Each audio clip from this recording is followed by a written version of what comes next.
Welcome to Layers of Communication with your host, Lydia Taggart. Life presents experiences that add a layer to who we are and how we see the world, affecting how we communicate. Lydia is here to help you take apart the layers and create new ways to connect and build relationships.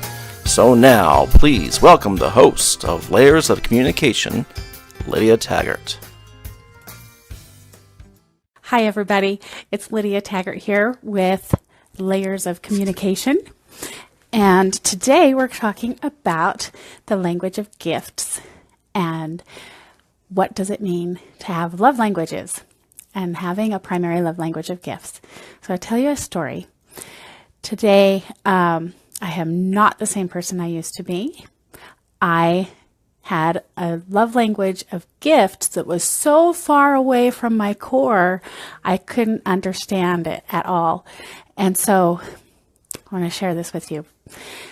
I had the worst thing with love languages of gifts. So if you're not familiar with the love languages and what this means, there are 5 love languages where if you speak and communicate through that particular language that is your primary language, then you're able to feel loved and express your love in a way that you wouldn't otherwise. And so gifts was not my love language, and I was not able to communicate and feel loved when people would give me a gift. I was like, oh, they're trying to buy my love, or you're so worldly, you don't know who I am, you don't care about me as a person, all these crazy things. And so it was so bad. At one point, my husband was trying so hard to show me that he loved me and give me a gift. Birthday, Mother's Day, they're coming up. And Valentine's, these things, they're expected to give us a gift. Well, you can't give me chocolates because that means you don't care about my health. You can't give me flowers because they just die, and what a waste of money. And you can't, and I had this big long list of all the stuff that if you just give me things, it's not showing me that you love me. And oh, my poor husband, he tried so hard. He finally said, okay, I'm going to buy her flowers and I'll buy her a real rose bush so that it won't die and she can always have it. As we have a bunch of rose bushes in our front yard. But then I learned about love languages, and I just didn't think that gifts was a thing. And so I have a son who has gifts as a very close to his core language. And so I had to figure this out. Every time that I went out somewhere, no matter where it was, he would say, "What did you bring me? Did you bring me something back?" Or like, stop asking for stuff. And I couldn't understand it. So I studied a little bit. And this is what I learned. Gifts is probably the most enduring, the most caring love language that you can have. And when they're saying, "What did you bring me?" they're saying, what they're really meaning is, "Did you think of me while you were away?" I can bring him a rock, and he's so happy that I brought him a gift. I could bring him a leaf, even a crumpled up napkin or something. If I remember to bring him anything, then he's like, "Oh, yay, Mom thought of me while she was gone. She brought me a present. Yay!"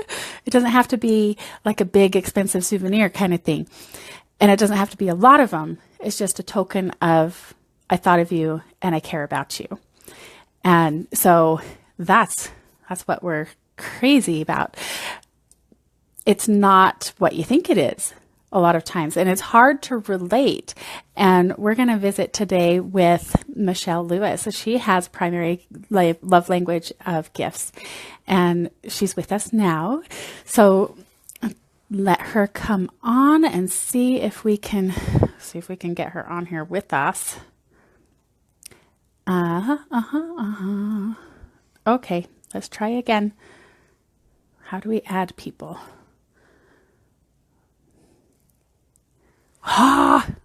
I'm not seeing how to add her, and I'm shaking the camera. Sorry about that.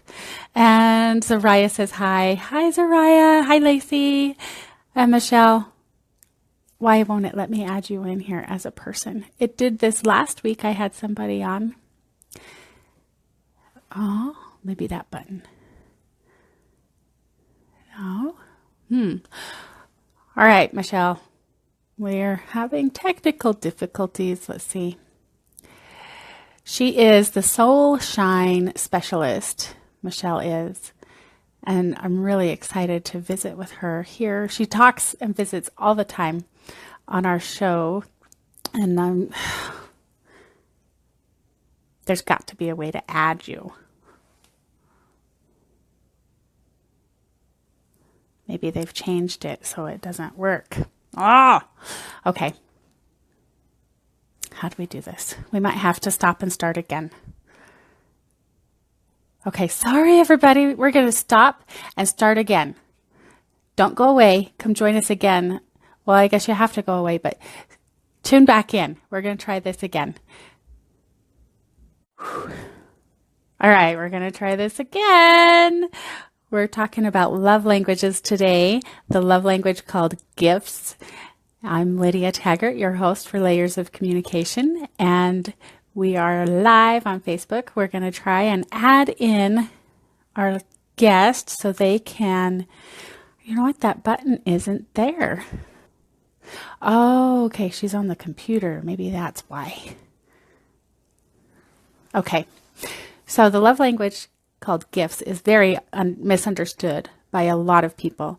And when I was talking with Michele about this, I think it was in October last year, when she was searching and trying to find out and decide what her primary love language was.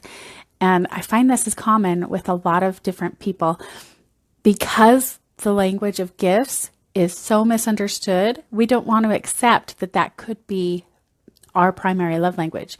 We don't want to be thought of as selfish and only thinking about things. But the misunderstood part is people who have the primary love language of gifts, they pay attention like nobody else to who you are. When your birthday is, they won't forget your birthday. What your favorite color is, things like this, who you are, they pay attention, and then they always keep their eye out for something that might fit you, or they'll see something and go, oh, that's just like so-and-so. They would love that, because they're always thinking about more than just what it is as a tangible item. And these tangible items as gifts, when you give something, then you have something that is always like is there to remind you about them thinking of you, right? So it's more like they want you to always be in their to know that you're always in their thoughts, and they want to be in your thoughts all the time. They want to be remembered and thought of. And I do not see the button to add you. Let's see. Michele. Larissa says Merrick. Yep, Merrick. And Brendan. Brendan is a big time gifts guy. They always want to be recognized and remembered. Oh man, where's that button? Oh, not that button. How are we going to get you on here, Michele? Maybe we'll just have to have you voice it. So, Well, so a lot of times people think that you have to buy them something. You don't have to buy them something. You can just give them something. A father brought in his daughter to the Capriati's that I work at a month or so ago. And I didn't think anything of it. I just said, oh, she's here and she's working with dad and that's so great. And this little like 4 or 5 year old girl, so cute. And he's like, yeah, she's just driving around with me doing deliveries. And I was like, oh, you got to make it something fun. And I said, here is a napkin and a straw just for her. And he came in a day or two later and he wasn't working. So I didn't recognize him because he didn't have the same work outfit on, right? And so I just was serving him like a normal customer. And he says, I was here the other day. Do you remember? You gave my daughter a straw. And that meant something to him. It was important for her, and she felt so special because she got a gift. And it is kind of funny if you think about it. Wow, I got a straw. But it's so meaningful to a person who they want to be acknowledged and appreciated in a different way. Words, they're just words. And if a person's love language is words of affirmation, a gift doesn't mean anything at all to them. They need to hear you say how much they are appreciated and how much you love them. But if a person has gifts, they need to receive something from you as a tangible item. And it doesn't matter what it is. It can be a straw. I was like, you are special enough to give something to, and you are important enough for me to think of while I'm away. Michele says it makes her cry again. She just loves being understood. And, that was heartbreaking to think I can't accept my love language because nobody else understands and they think I'm just being selfish or something. And it's not the way it is. Oh, Michele, I wish we could have you on here. Maybe this is going to be a 3-part thing. I really want you on here. So maybe we can call you and just have you talk.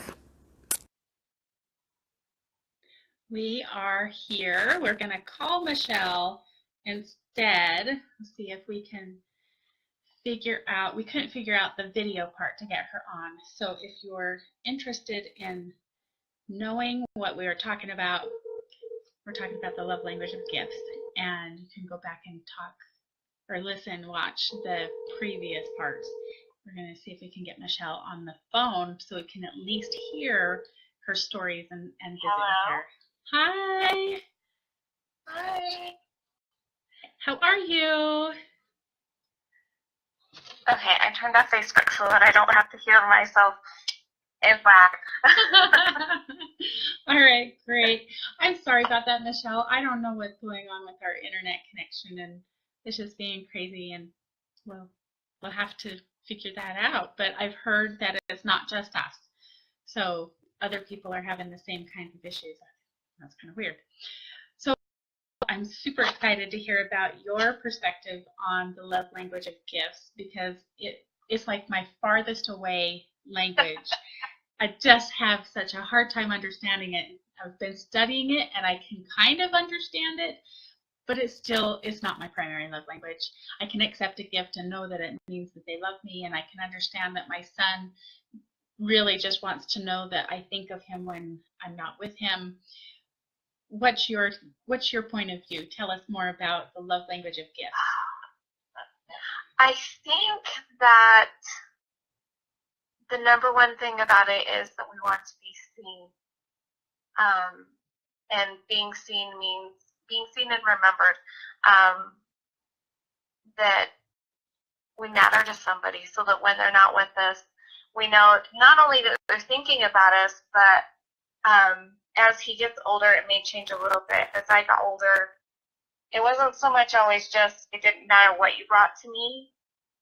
Because to a degree, that's true. You can give me anything, and I'd be like, sweet, you thought about me. Mm-hmm. But the older I got, the more it mattered that you paid attention to me, so that you got good things that reminded you of me.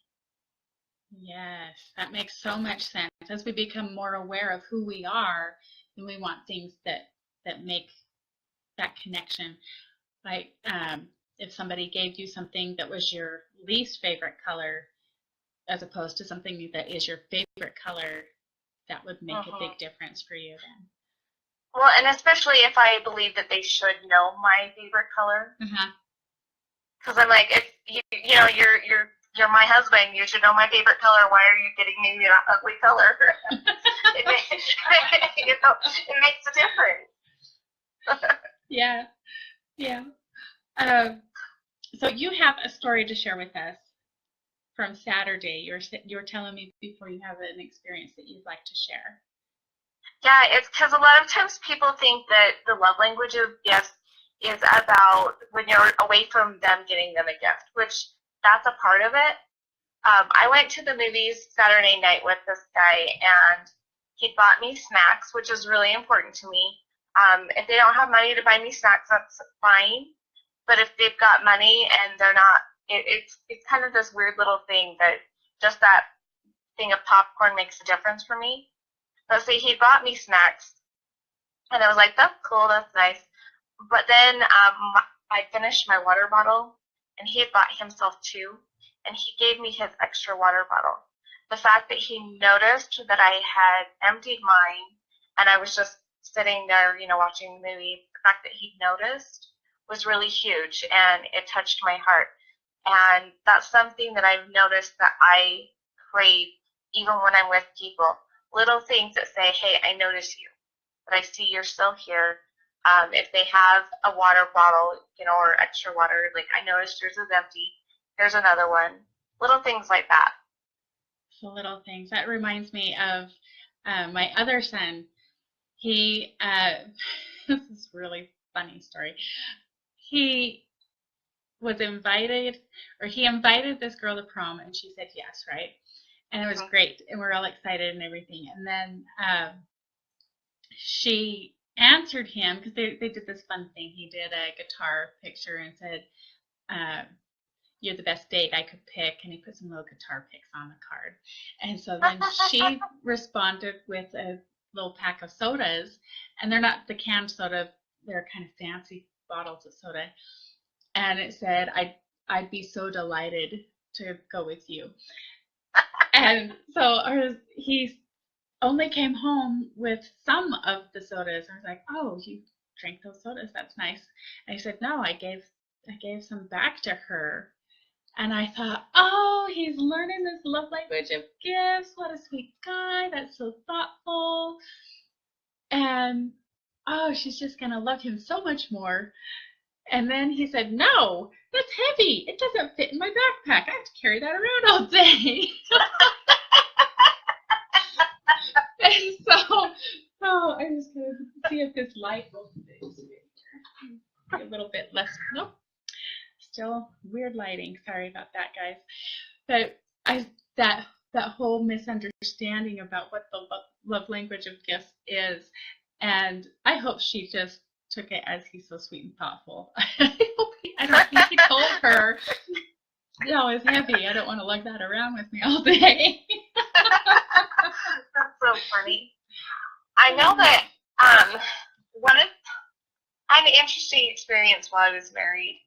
I really had some issues with my former mother-in-law. And one day she called home to ask me what I wanted. She knew where my favorite restaurant was, and she was going there, and she wanted to make sure she got me the right food. I got so mad. I was like, I just told my husband, I'm like, I am so mad. I don't want her to love me. Oh. And a simple thing like calling home and saying, okay, I'm at your favorite place. What would you like? That's huge for somebody whose love language is gifts. So what other things can we do for people who have this primary love language of gifts that we just don't understand all these little things? What else is meaningful for you?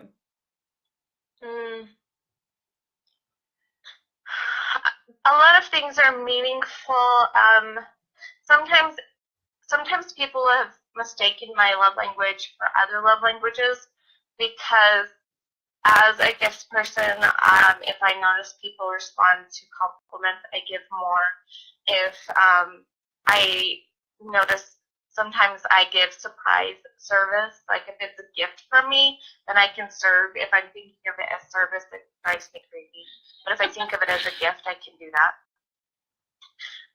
And so it can be a lot of things. It's really important that you pay attention to the person. One of the things I'm thinking of is when I first got married, my husband was like, I have no clue what to get you for Christmas.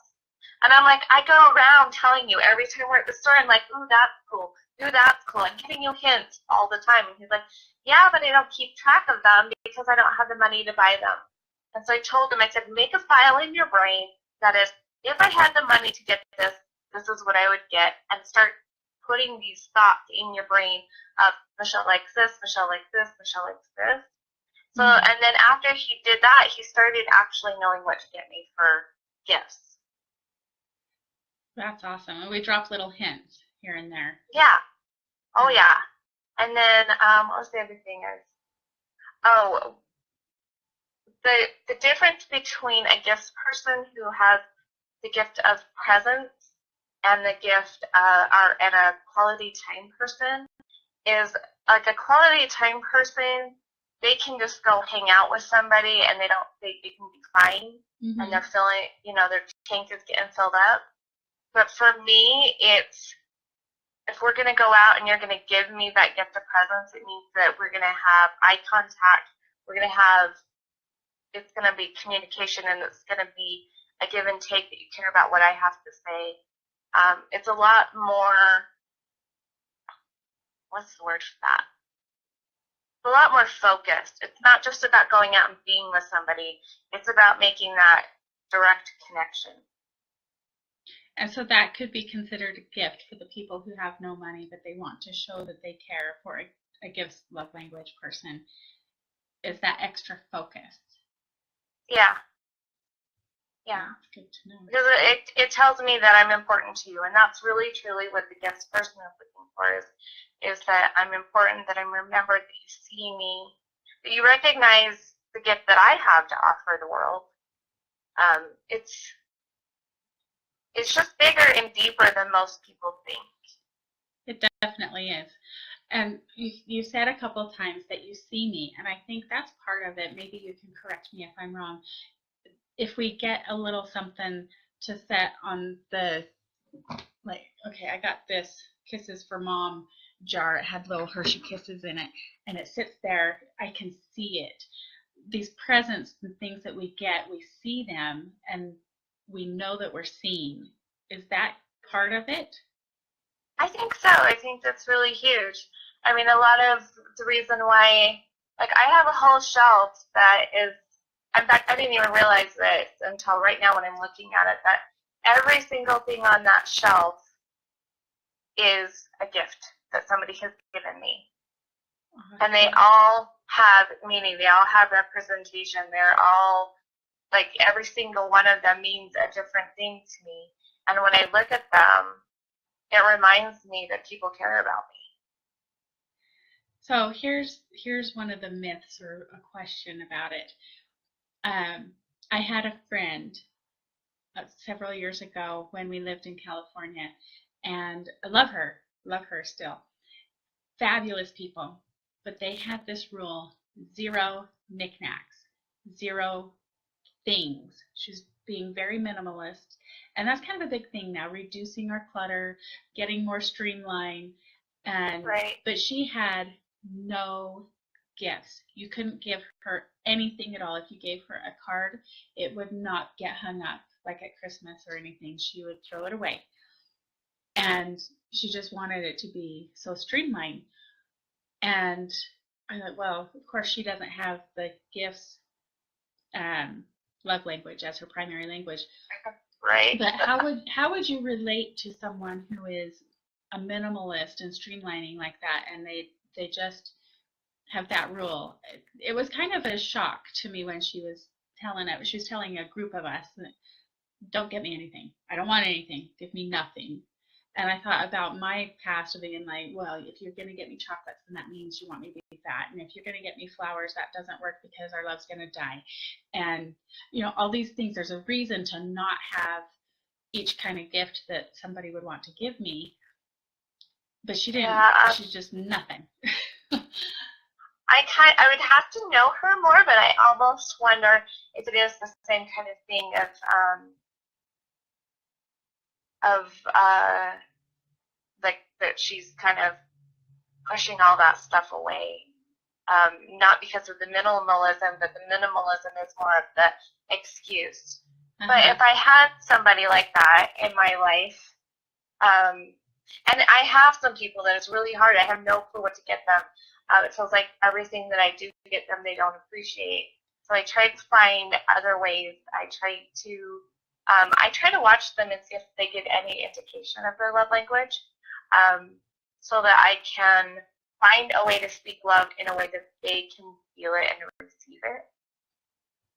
And that's one of the beautiful talents that a love language of gifts person has, that you observe all the other languages and try to give them the gift of their primary language. Exactly. That's beautiful. So with that person, I mean, maybe quality time matters to her, or I would give her a gift certificate to somewhere that, like a food place or a Amazon or something, that she could, when she wants to get something, she has it available to her. Like, I would have to know her before I could really say that. Mm-hmm. Maybe service. Maybe she would want somebody to come in and clean her house to help her keep it clean and minimal. Oh, that would probably be really good. The way I was remembering her wanting everything so spick and span, that would probably be a really great gift. That's a good idea. So, Michele, how did you come to this place of knowing that you are a love language of gifts? Tell us about the story of, I mean, I was there with you, but I want to hear your story because I love hearing it. And the changes that you went through for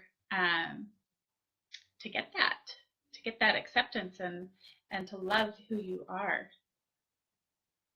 Well, honestly, I've had indications for years when I read the love language book, the first, like the main one. Every time I would read the gift sections, I would just bawl.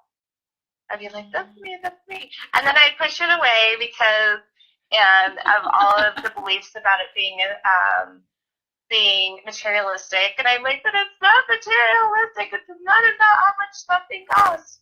I would do all that kind of stuff.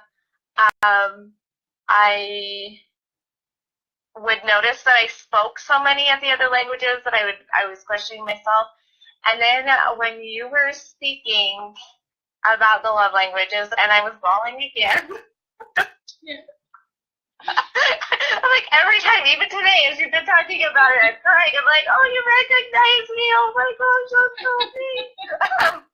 There was just something about when you mentioned that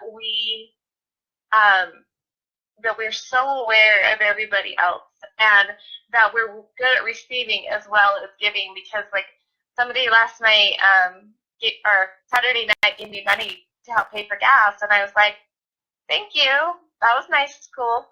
And I know a lot of people are like, oh, you don't have to give me that, you don't have to give me that, and I'm just like, I allow them to give it to me because I know how much I appreciate when somebody receives my gifts. Right. So I've never turned those kind of things away. I accept them, and if I don't feel like I deserve to keep it, then if it's money, I immediately spend it or something. You know, I'm good at getting rid of things. But I can receive it. I can accept it, and you talked about that. You talked about that we receive just as well as we give. And that we do pay so much attention to everybody around us, and that we do try to speak everybody's love language because we look for how will you feel loved the most. So there was just something about you talking about this. Like, I felt like you were describing me. For the first time in my life, I felt like somebody was describing me. That's awesome. That's so awesome. And we should touch on that a little bit too. We're almost out of time. But like if a person has the service love language, then they think they have to give all the time, and it's really hard to receive. And we need to practice that. I think everyone needs to practice receiving and just saying thank you.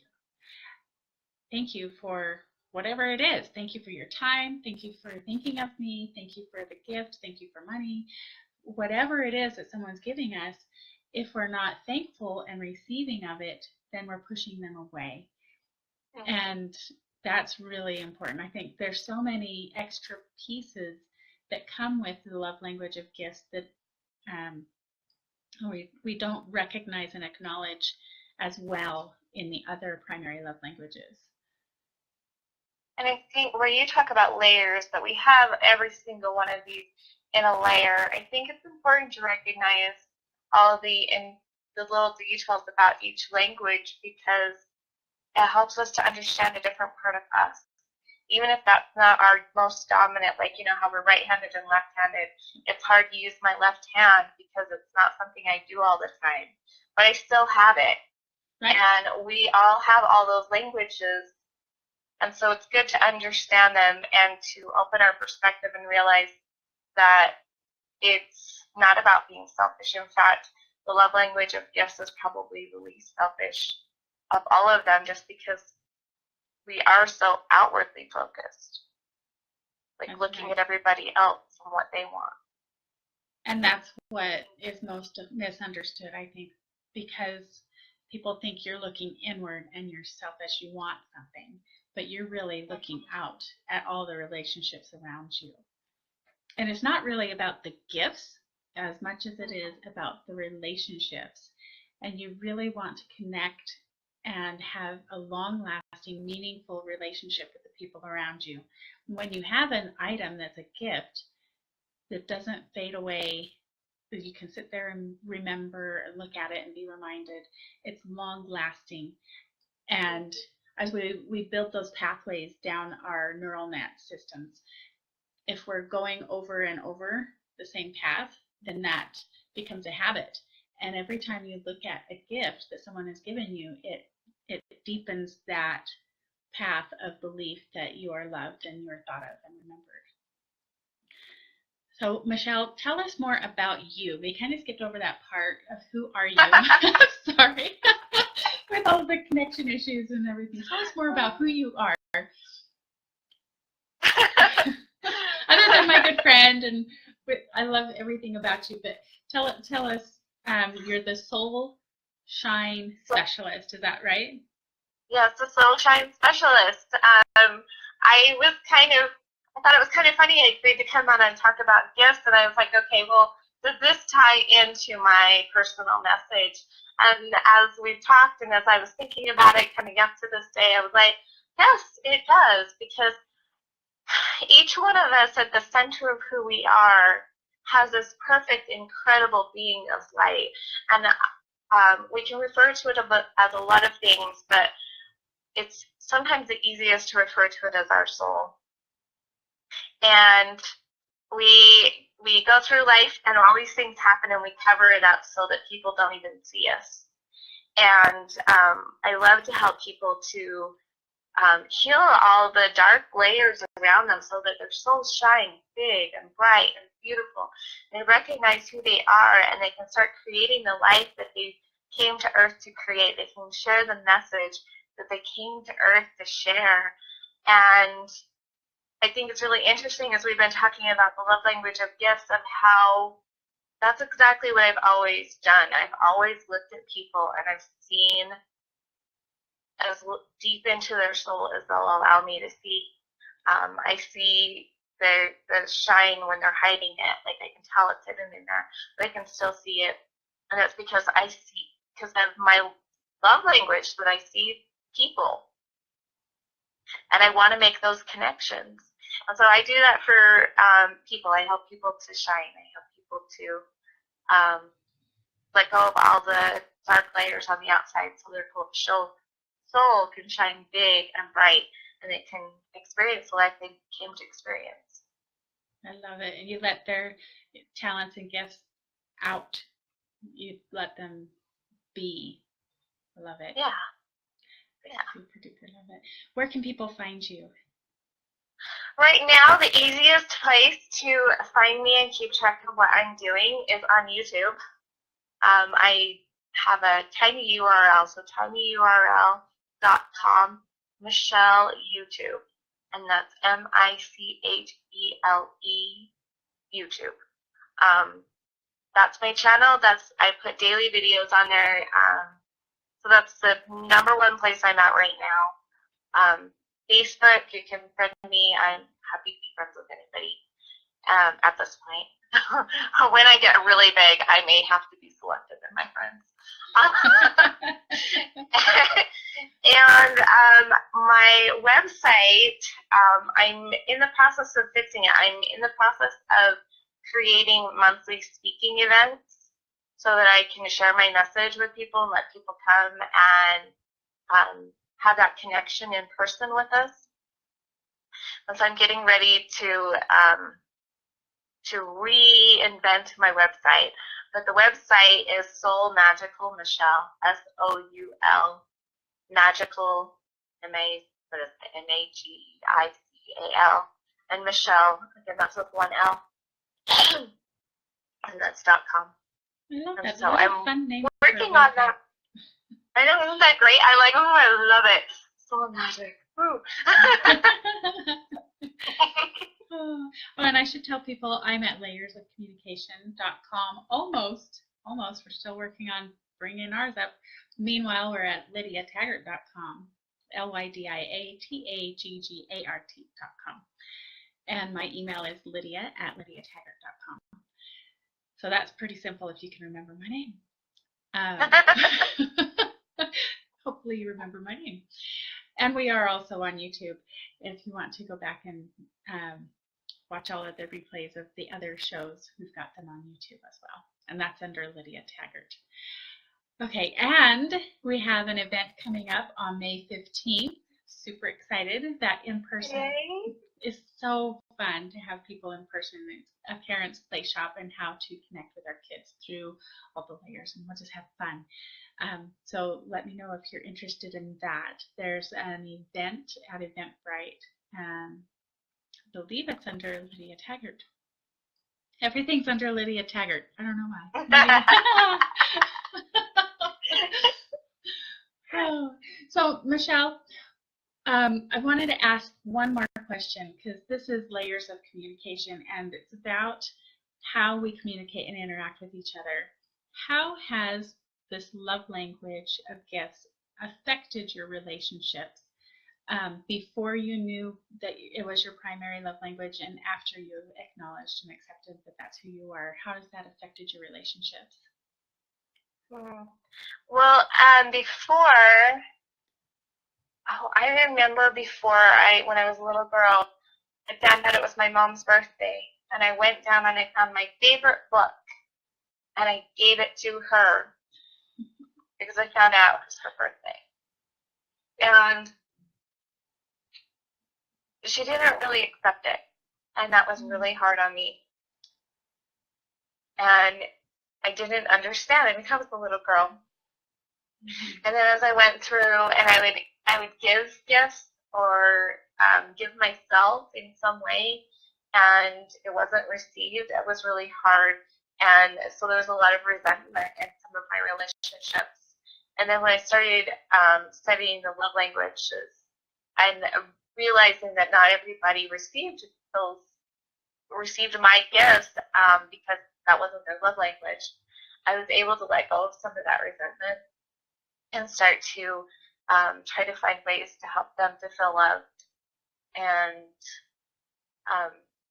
so now with my kids, I don't know for sure what each one of them's love languages are. I have some indications of their top ones. But I do try, especially since I went to your class and you talked about layering those love languages, I've really tried to make sure that I'm hugging on my kids, because touch is like my second love language. It's like really close. So as I'm holding them and hugging them, I'm trying to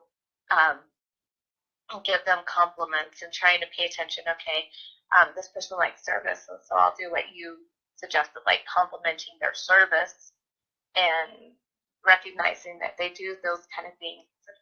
I've noticed that my relationship with my children I didn't think it could improve because we already had a good relationship. But I feel like we've gotten tons closer in the last 6 months since listening to your presentation. Oh, that's so awesome. I know, right? Hold on. I had an alarm set to tell me your show is starting right now. Yeah, we're early. So I've still struggled with one important relationship for me, and part of it is because she's so wounded that she's got so many walls around her that I have no clue what her love language is. And so it's hard for me to know how to show love to her. But the other relationships are all spot on. That is really awesome. I love hearing that. And I didn't realize that it was related to me helping you. That's really awesome. Yeah. I love it. Yeah, and it is important to think of, sorry, we have so many sounds happening here. It is really important to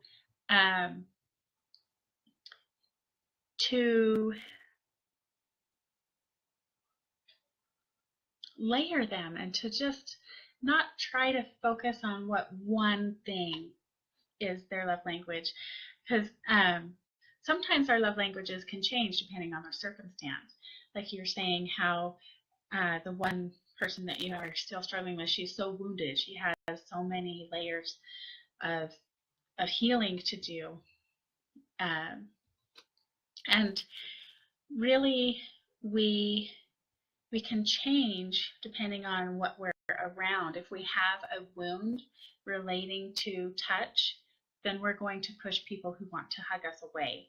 If we have, well, like my kids, I have a primary love language. One of my close to my core is touch, and I didn't want it to be touch because, you know, we have some misunderstandings about that language as well.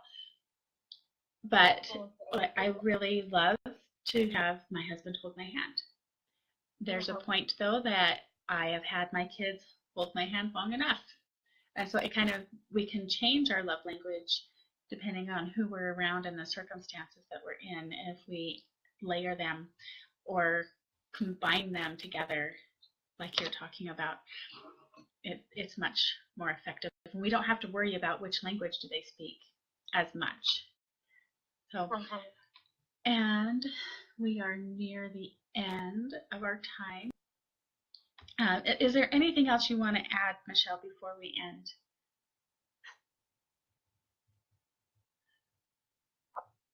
I just want to tell you, I think you are so amazing. Oh, thank you. Thank you. That's a gift. And it takes one to know one. So I think you're just so amazing too. Thank you for being on with me today, Michele. I'm sorry we had a hard time connecting and didn't get your video on with this. And I looked so amazing today. I know. I'm sure you do. We'll have to try again another time. All right, everybody out there, this is Lydia Taggart with Layers of Communication. Remember, you are worth it, and so are they. Take that time and take the time to take care of you and the people around you. All right, we love you, and we'll see you next time. Bye.